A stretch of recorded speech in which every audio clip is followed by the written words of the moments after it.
Membership who can't vote yet, but that's all going to be easy. I'd like to just welcome you. Thanks for coming.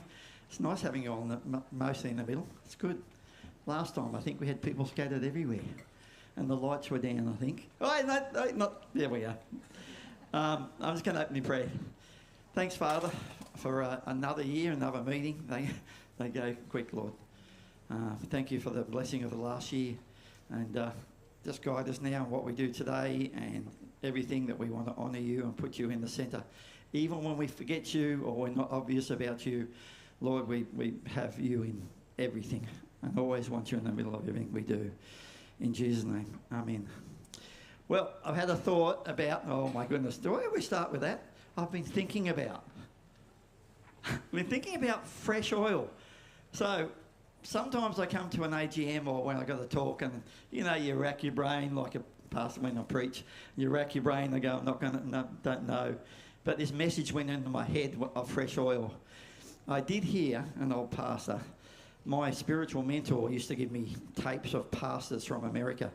And one was a guy called Jack Hiles, passed away some time ago. Actually had a terrible nasal condition and he'd almost snortle in the middle of preaching. But what he said was incredible. And he kept on speaking about, probably his most famous sermon, if you look it up on YouTube, it's about fresh oil. But of course, being an American pastor, once you get wound up, he's going, fresh oil! We want fresh oil! And I keep on hearing that in my head all the time. Was that too deafening? Now, let's see if I can remember all this. Psalm 92, verse 10. King David, not his anointing, 3 anointings for him being anointed by God for being king of the country. His other time he talked about was he wanted to be anointed with fresh oil. And it made me start thinking about fresh oil. And I do think about when I go to fish and chip shops and they don't use fresh oil. There's a big difference. So, biblically they talk about fresh oil is sweet, whereas oils go rancid and horrible. So there's the biblical teaching about fresh oil. We want fresh oil and everything. Interesting, I found out, without talking too long, that manna, it looked like coriander seeds, and they crushed it up and turned it into grain, and the grain tasted as didn't say like, tasted as fresh oil. Interesting. Which oil though? Anyway, I didn't get that far. Anyone know which oil? Be olive oil, I presume. Yeah, the flavour of olive oil. Never knew. How did I read that so many times and not read that? Anyway, fresh oil. So, cut it all short. I want to almost go through a list. We want fresh oil this year. Aren't we in a time of fresh oil? It just is. We've been waiting for a while. It's almost like we have been going through the wilderness, and now's the time. And I want to go, we want fresh oil for Pete, for Alicia, for Michelle. I go through people, I think of Joe, all the work that Joe does. Lord, give him fresh oil. I think of Toddler Jam, Jess. Could keep going and going, the youth with Alicia. We want fresh oil. The leadership team. I nearly said me, but it's more than me. It's a leadership team. We want fresh oil. By the way, it's a wonderful team. We work great together. Great spirit. Who have I forgotten? Manny. I see Manny's face in the darkness over there. Tracy. Yep. Tracy. Just fresh oil. You guys work hard. I know a lot of you, well, you work well beyond your hours. And that's what happens. This is a ministry. Yeah. So we want fresh oil for everyone. I think that's about it. I think I should wind it up there because I don't like to talk long. Now, some of you probably haven't had a chance to read the previous minutes, but we vote on the minutes with a show of hands. So we're not any longer doing a mover and a seconder. That's not appropriate to it. We just have a vote. So on the previous minutes, we have the 2 lots of minutes. The first one, the 2023 AGM. Can we have a show of hands? If I can see. Oh, I do say to myself, I was going to try not to talk about I'm a teacher. But I told my students the other day there's an international rule that your elbow has to go above your ear. And all my students go, it's so good. And so, if you can raise your hands up high enough so I can... thank you. Look at that Model A student over there. Thanks, guys. Those who are against... Anyone voting against? No one? So that's passed. The second one, the October special general meeting. A show of hands again, please. Thank you, thank you. We're good, we're good. The ones at the front don't have to hold their arms all that high. I can see them. That's moved. Against? Anyone against? Now, I'll pass over to Michelle for the combined senior pastors report. I'll jump in first, because the first slide's mine. Oh, yeah, that's right. So, just some quick context. When we're talking about our church year, we're actually talking about from February to January, so end of January. It's a little different to the calendar year. It's a little different maybe to the financial year you might be used to at work. There's reasons for it. It kind of works really nicely with December being really busy, and then we have January to kind of breathe out and replan for the new year. So that's why it's all set up that way. It happens to work quite well. So everything we're talking about today, when we say last year, it's that highlighted section from February to January, and all of the financials are accurate as at the end of January. So that's the 31st of Jan. Just a bit of context there for you. And the other thing is, so we're running through this chronologically. We're going to talk about it in years.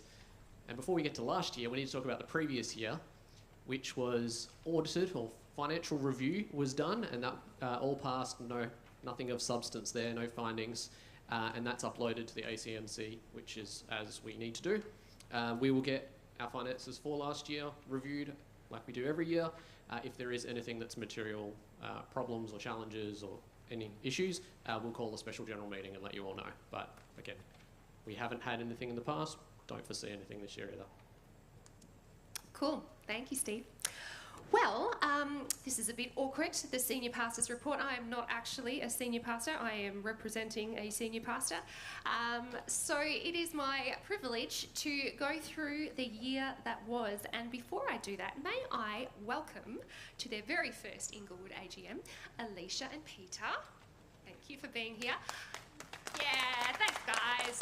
And welcome. Do we have any new members that weren't at last year's AGM? Yes, welcome to you as well. Excellent. I love that. I love that our membership is growing. And to all of our members, can I say a massive thank you on behalf of the staff team and everyone that puts in a huge amount of work around here. I want to thank you for your prayer support, your encouragement, and just being present with us in the year that was.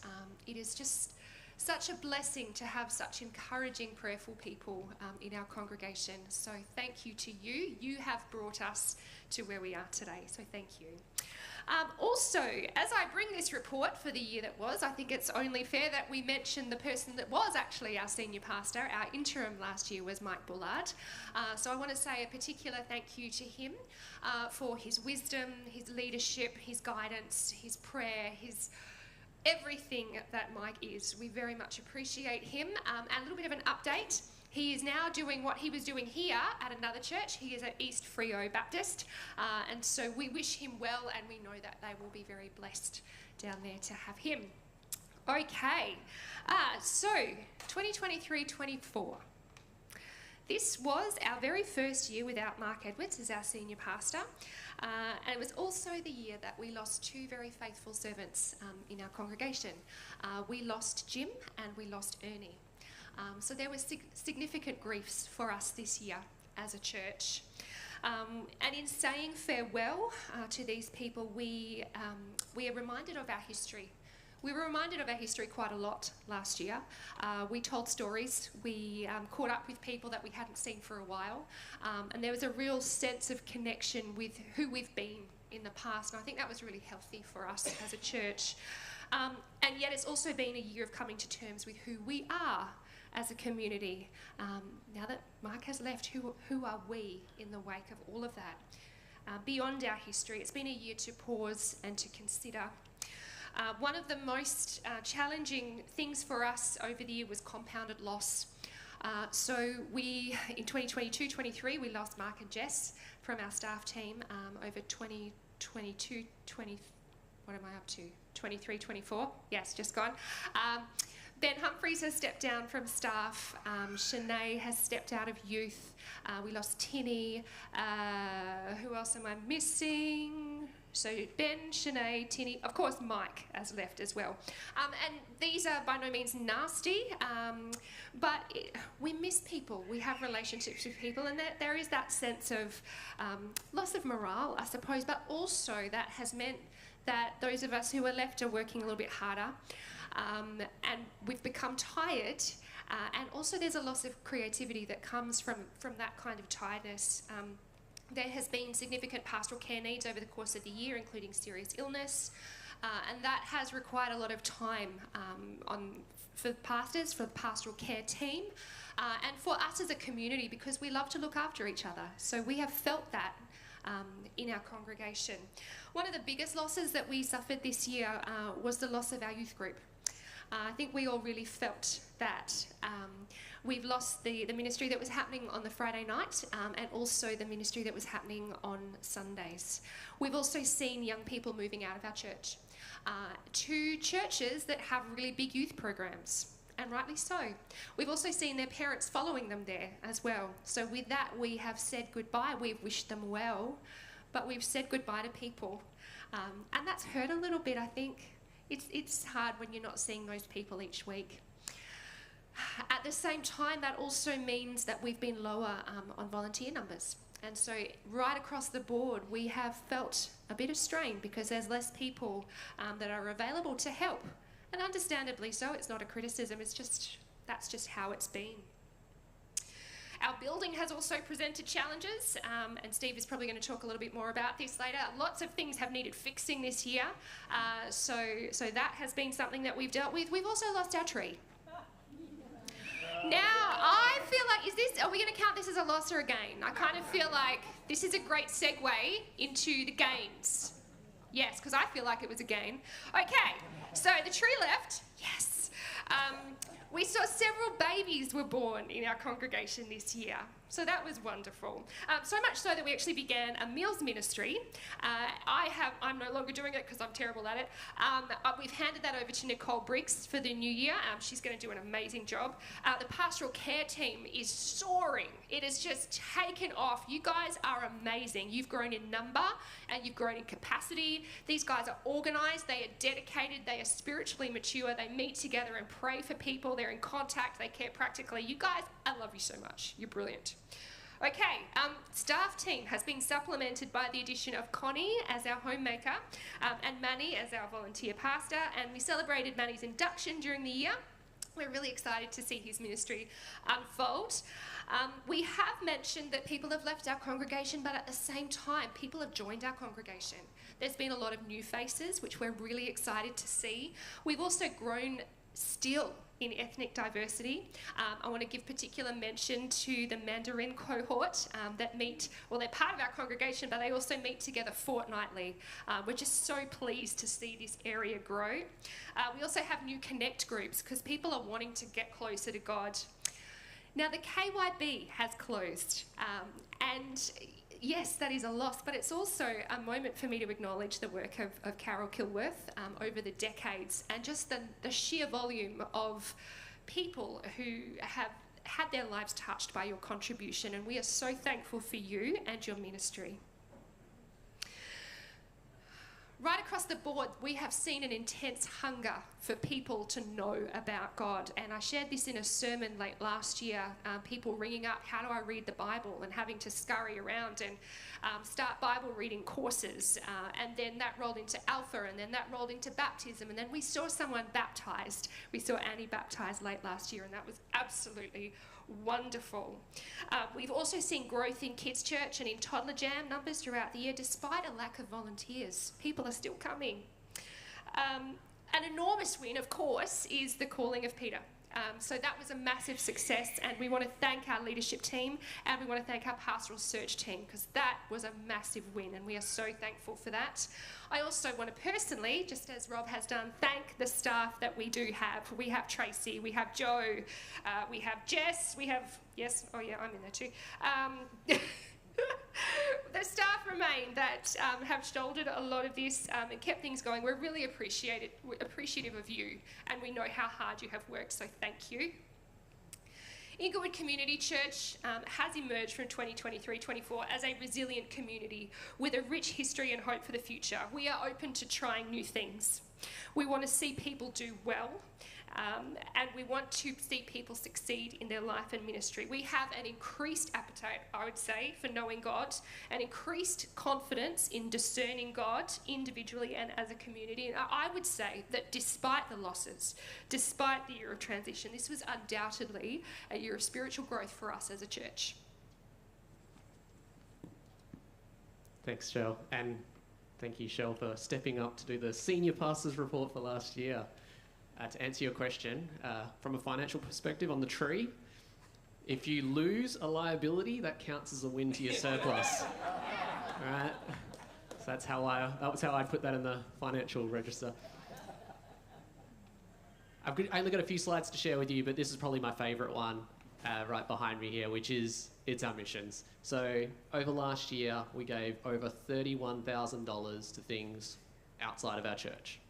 And you can break that down by a bunch of different ways. I've happened to have split it out by whether it's within Australia or whether it's international, so domestic or international, just because I think that tells a bit of a story of the stuff we're getting behind. The other one that's really, I'm pleased to say, is just how many things here are because of our connection in with the Baptist denomination. We're part of an amazing denomination, and so many things that we give to are actually facilitated and coordinated by the Baptist churches, statewide and nationally and international impact. So thank you, because that is huge. These are new numbers we haven't achieved in previous years, and it is fantastic. We are having an impact beyond these walls, as much work as we need to do on these walls.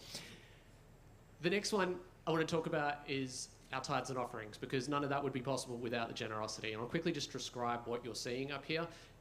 What we've got is the monthly tithes and offerings, the donations that you all give over the last year. And in the orange, the dotted line across the top is what we budgeted for each year. And then all of the blue is the various previous years. So the first thing you're seeing here is 6 years of generosity of people who love God, who love church, love this church and love what it's doing. That's the first thing I want you to take away from that. That is a whole wealth of commitment of people seeing and recognising God's pouring into their life and them deciding to, in the overflow, pour into this church. And some of that's hard, some of that's through obedience, some of it's through stepping out in boldness and in faith as well. So I want to thank everyone for that. The other thing you're seeing is 4 months over the budget line and 8 months under. Ultimately, we didn't hit the budget for the tithes and offerings. It's not too big of a concern, and you wouldn't have heard us talk about it a lot throughout the year. Largely, it's because of the last 2 months have been where the biggest impact has been to that. So if those last 2 months were over the line rather than under the line, we would have hit the budget. But the other reason is because if you go to the next slide, down the bottom, we've got what our actual surplus and deficit is, so that fourth column along, and you can see we actually made a surplus, an operating surplus of $16,000. Which was a little over budget. So we didn't receive the donations that we budgeted for, but we actually still achieved a result that was better than we expected. The main reason for that was because of that last row there that says staff. So we spent $42,000 less on staff over last year, and that comes at a cost. That's not sustainable. We had capacity issues throughout the whole year. The team worked amazingly hard, but we can't carry that forward.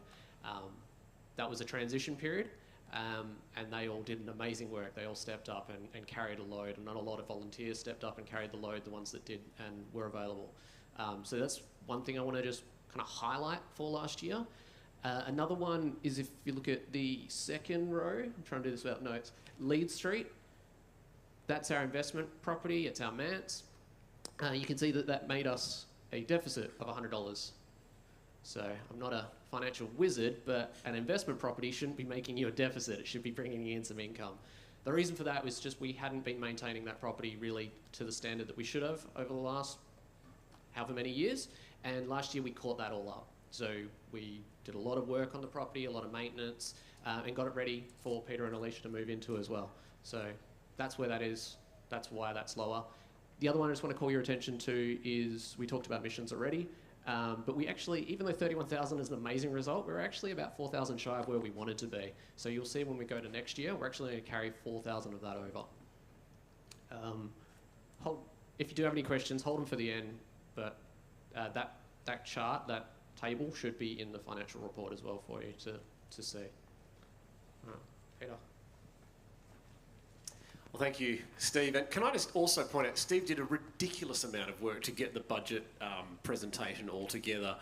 He's been flat out as well. So, yeah, wanted to point that out. So, where are we now? Where are we now as a church? So when I knew that I was coming to Inglewood, throughout December and into January, I engaged a structured learning plan to actually learn as much as I could about the church coming in, because it's really important to have that organisational knowledge when you're coming into this type of role. And so I'm going to share just very quickly some dot points around some of the strengths and challenges. Some of those will echo what Shell said earlier, but also some of the very early steps we've taken from just January onwards into February. And and also talk about some people. Speaking of people, that's our current staff team on the screen there. That little diagram, which I didn't put together. I think Tracy put that together, so thanks for that, Tracy. So where are we now at the moment? Well, one of the first things I noticed when I was learning about Inglewood, is that it is a welcoming church. And we are, as Shell mentioned, we welcome new people each week. It is a welcoming church to walk into, and that is so important. And these strengths are big strengths, okay? The other one is, this is a church that is ready and willing to take on new vision and new challenges, which is good, because I'm going to share one in a minute, but it's hungry for new vision, which is great.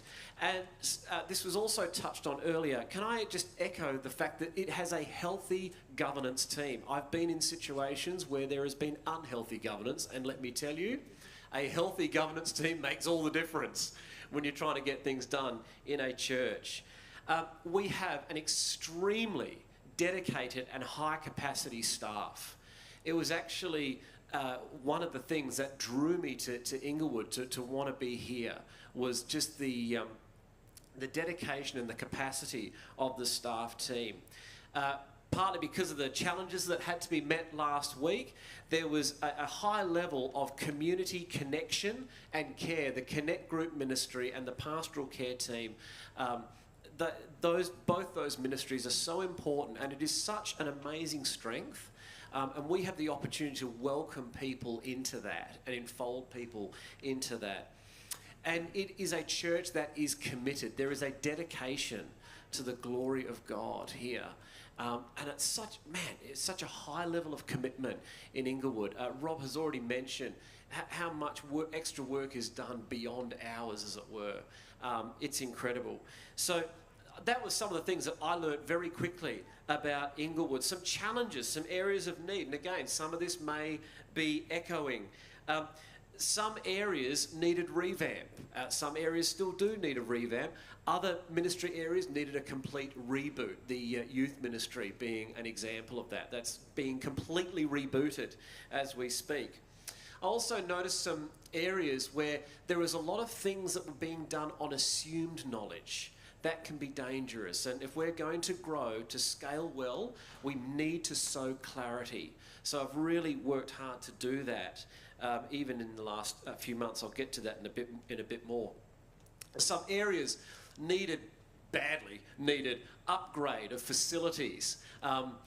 Connie's like, praise Jesus for aircon in the kitchen, being one example.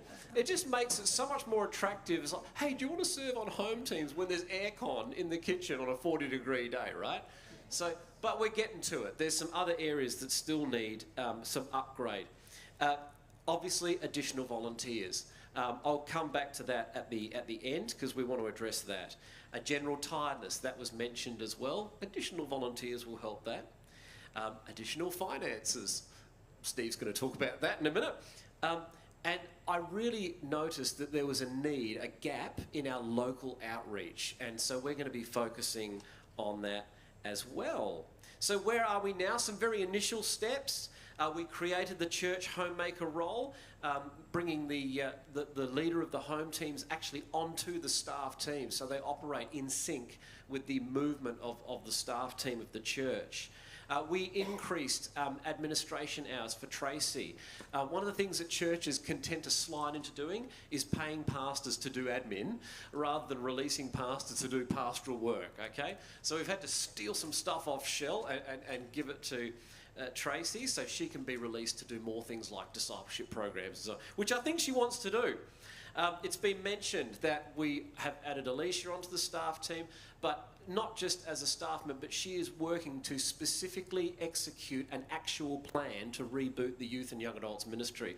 Praise God, we had our first young adults connect group on Tuesday at our house. It was wonderful to see them turn up and really connect. If you ever do, not that you will, but if you ever walk through the office area, you'll see that all of a sudden there's a bunch of these colourful documents, quick reference documents up on the wall. We're sort of building a bit of a clarity wall. So I've tried to revamp as many office systems as possible to make sure things move more efficiently as a team. We're focusing on training and upskilling both staff and volunteers. I was so heartened to see 27 people here doing Safe Church yesterday. That's a big chunk of the church's volunteer workforce, if you want to call it that. Awesome. But there will be more opportunities to be trained and upskilled in different areas.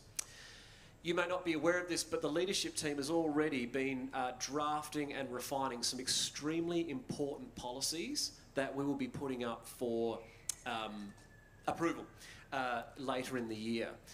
So we're going to ratify those around about May, and you'll start seeing, again, this is all about creating clarity, very specific policies around some very important areas of the church.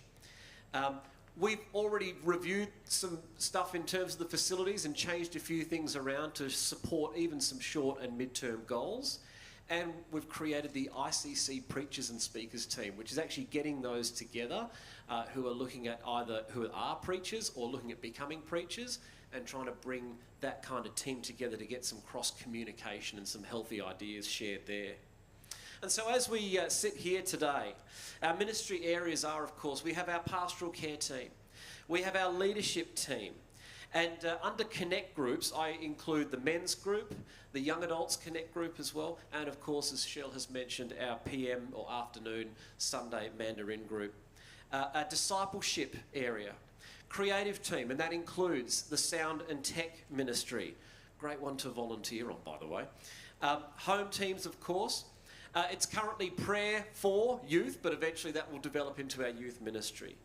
Kids ministries being toddler jam, or everything that happens on Sunday jam. I had fun out there today. That was fun. It was good to get out there and actually see what happens. Sunday jam and sunbeams. Meals ministry, as was mentioned. And yes, we will continue to do Alpha and other outreach events. And our current key volunteer leaders, we had our staff list before, but some of the volunteers that really drive that. Gail Crockett heads up our pastoral care team. Kelvin heads up our maintenance team. They're busy people.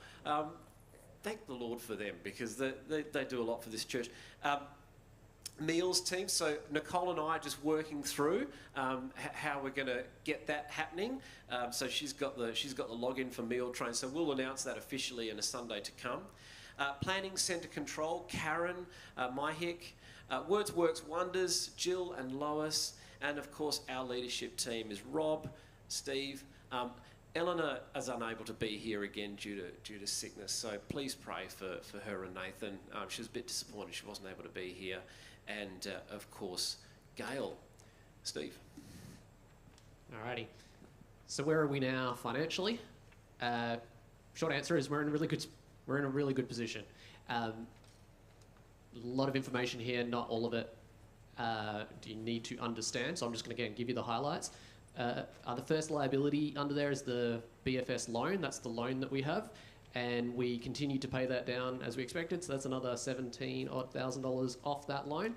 And I think I'll be here next year saying that we're under the $200,000 mark, which will, I don't know, we need to bring some wine out for that. That's going to be amazing.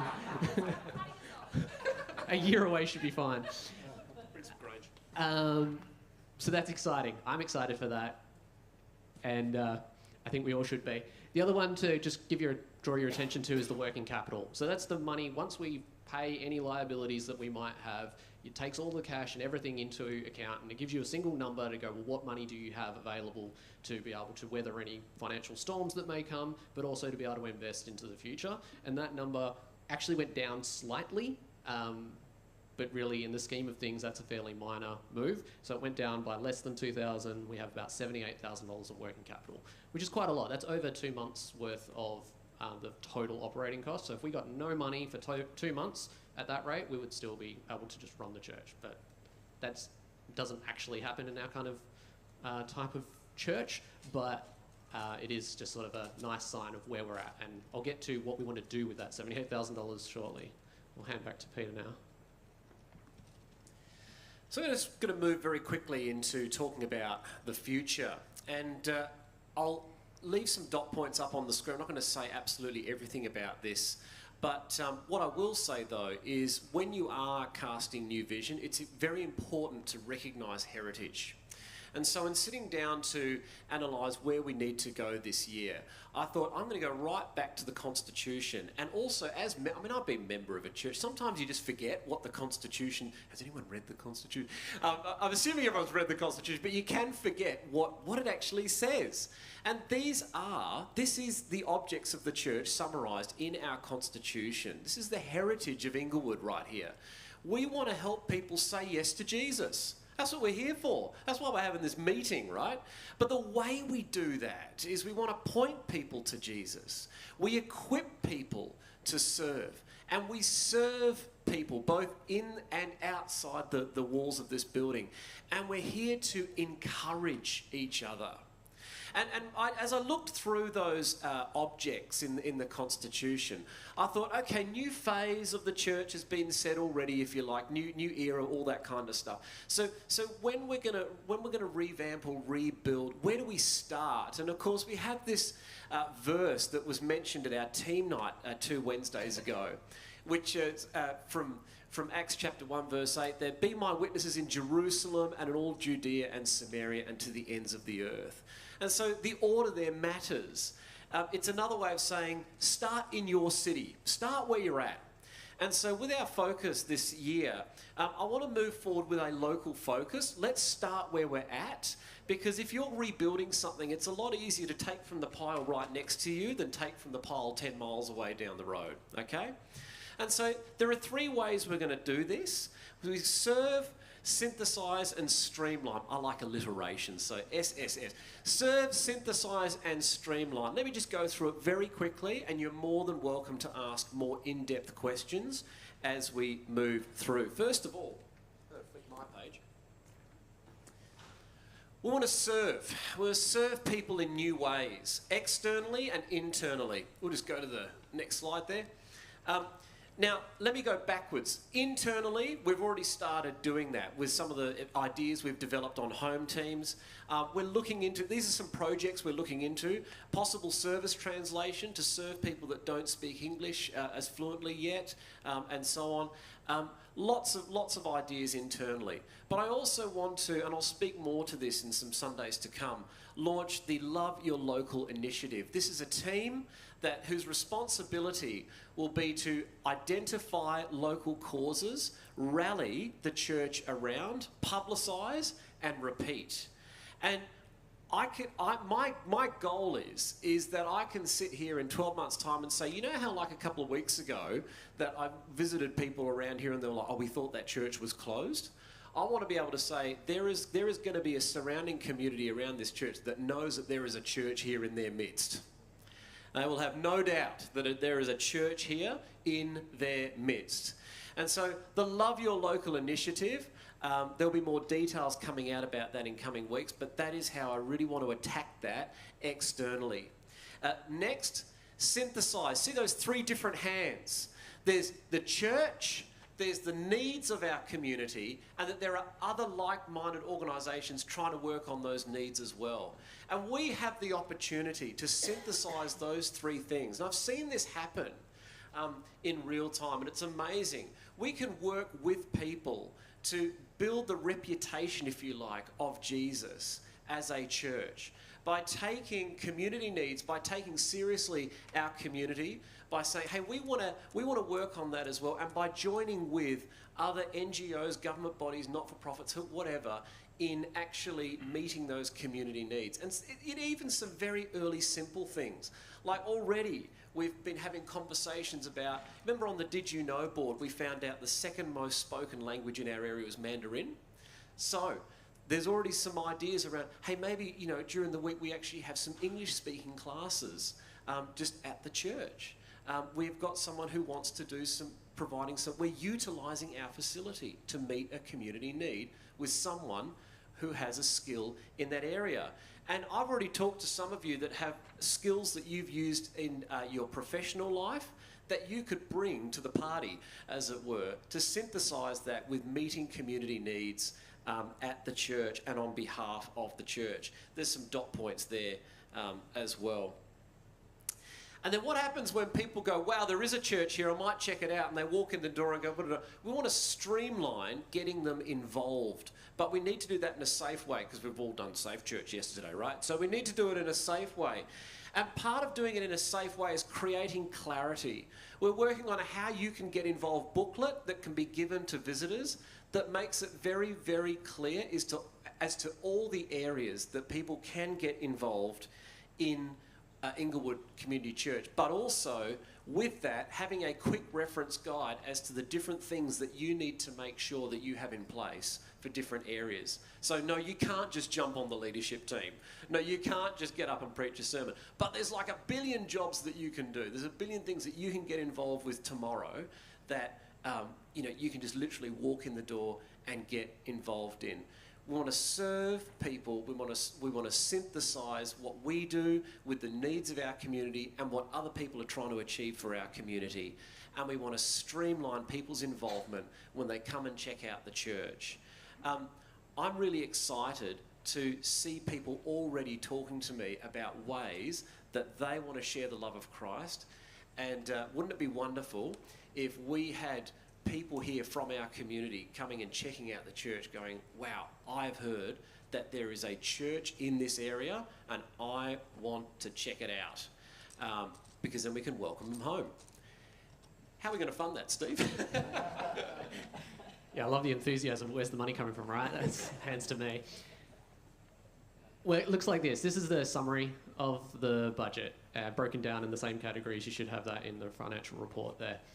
And I mentioned how we're going to spend that working capital. So this is a bit of a new place for us. I would say this is as bold and courageous as we've been financially since we bought this building and moved here.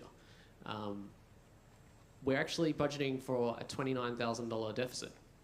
So it's not usually how we roll. But I think you can see $78,000 working capital. We're going to invest, and we're going to strategically invest $29,000 of that, which will still leave us with a nice, healthy, wise, fiscally responsible $49,000 in our working capital left over. And it moves a little bit with repaying the loan. But what are we strategically investing in? So we're not doing what we did last year.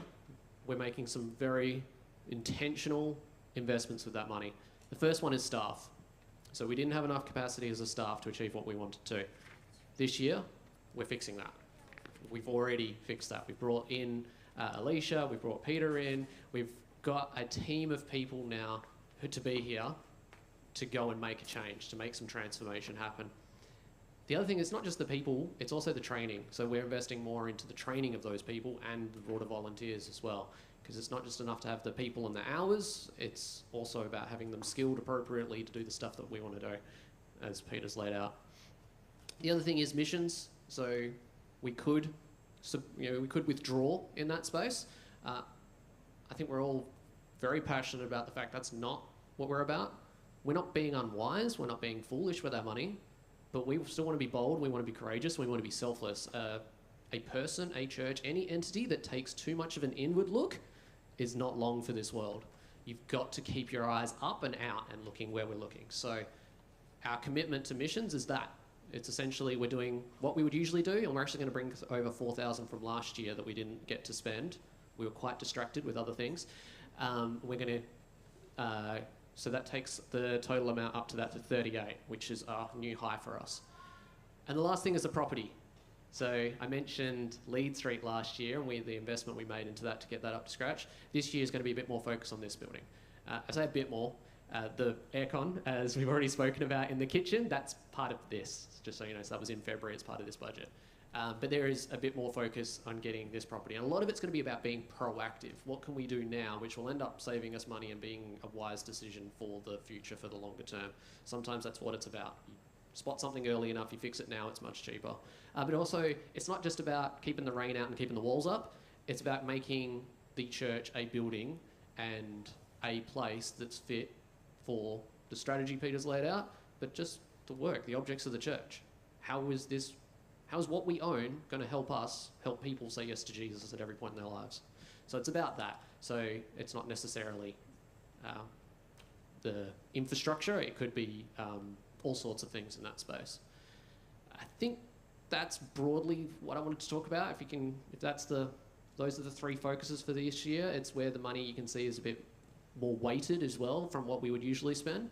But I guess at this point, throw open to questions. If you have any questions on the finances or on last year or the plan, I think now's the time for that. Do we still support Sally? Yes, we do. Yep. Sorry, the question was, do we still support Sally Pym? If you want to go back to that slide for me, Joe, the mission slide. So that's Baptist Mission Australia. I've got in really small font that you can't see, aka Global Interaction. They've rebranded from Global Interaction to Baptist Mission Australia. So that's the Sally Pym connection we have there. So yeah, $3,600 last year. Super quick footnote on that. I was actually chatting with Sally during the week. She'll probably come here on the 19th of May. So, to share.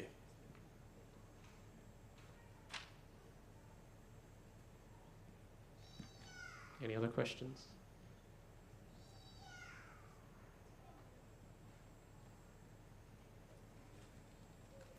Thanks, guys. We need to vote on approval of the senior pastors report. So if you can raise your hands again, please. If you approve, and you one against. Thank you. That's passed. And approval of the financial report. Hands again, please. Anyone against? That's passed as well. A couple of thoughts from me before we close.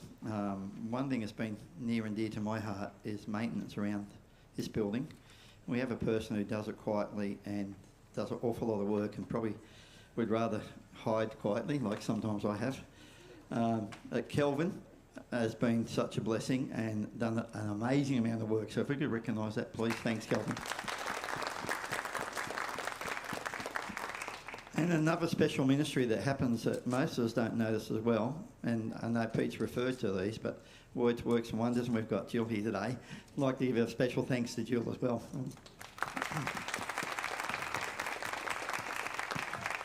Thanks, Jill. One thought about the leadership team, listening to everything that's been said. One word comes to mind for me, and what we are doing as a team is we're looking for transparency. And our documentation, getting everything up to scratch, actually beyond probably what I've ever seen in any church, which is wonderful. But also in the middle of that, just because we've got a document somewhere doesn't mean that you know the processes. So we're looking at the processes on everything you can think of, from Safe Church right through to responsibilities and roles. And that's our transparency that we want to offer to you and for the future of the church. So that is it. We're finished. Other than I'm going to ask, I keep thinking, my fresh oil. I would like to mention too, I want to ask for fresh oil for our welcoming teams, because that is so important. For those who don't realise, I want to ask for fresh oil for Mark and Karen Wilson, because mind-boggling what they do. And then also for our home groups as well, our Connect groups. Very special. It's where people grow in our church. And I'd like to ask Steve a closing prayer. Heavenly Father, thank you for this church. Thank you for the people you've brought to it who love this church deeply and love you deeply. I pray that as a church we would continue to serve you well, we would honour you and we would lift you up. Send us out this week and send us into this year full of boldness and courage to have an impact, for your name's sake. Thank you. In your name, amen.